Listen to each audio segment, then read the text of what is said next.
Assalamu alaikum, big up à toutes et à tous. J'espère que vous allez bien. Je me présente, Coach Big Up, votre coach de vie en développement personnel et organisationnel. Bienvenue sur ma chaîne. Aujourd'hui, c'est mercredi. Et le mercredi chez Coach Big Up, c'est le mercredi de l'entrepreneuriat. Je m'adresse aux entrepreneurs. Aujourd'hui, je vais partager avec vous un peu de mon expérience en tant qu'entrepreneur et vous parler de légitimité et surtout du syndrome de l'imposteur. Mais avant cela, mesdames et messieurs, chers amis, chers entrepreneurs, chers membres de la communauté du Big Up Style, le bus, je vous demande d'aller s'il vous plaît sur tous les réseaux sociaux. J'ai bien dit tous les réseaux sociaux, je me répète, tous les réseaux sociaux et je vous demande s'il vous plaît d'aller aimer, suivre, commenter et partager toutes mes pages. Merci d'avance. Alors, c'est quoi ce syndrome de l'imposteur? Je vais vous donner un exemple concret. Vous avez une promotion dans votre bureau et plutôt que de vous reconnaître que c'est dû au fait que vous avez beaucoup travaillé, vous dites non, c'est de la chance, l'évaluateur a dû se tromper.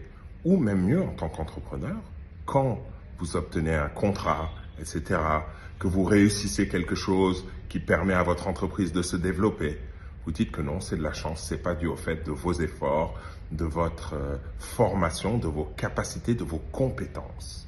C'est ça le syndrome de l'imposteur. Son nom vient du fait que, en fait, on se pense être un imposteur par rapport aux autres. Donc, le syndrome de l'imposteur, c'est ça. C'est quelque chose qui, moi, m'a frappé.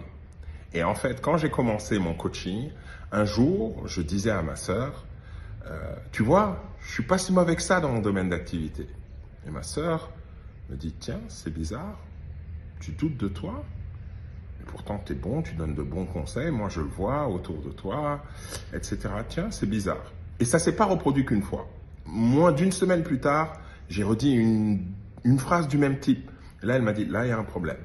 Et en fait, ça m'a emmené à réfléchir et à me remettre en question. En fait, je mettais de côté le fait que j'ai passé des heures à lire des livres, j'ai passé des examens que j'ai réussi.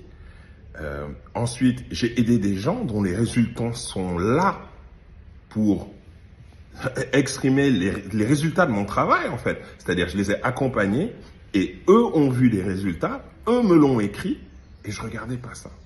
Et en fait, j'ai envie de vous dire, pour dépasser le syndrome de l'imposteur, il faut se rappeler que l'énergie va dans la direction où portez votre attention.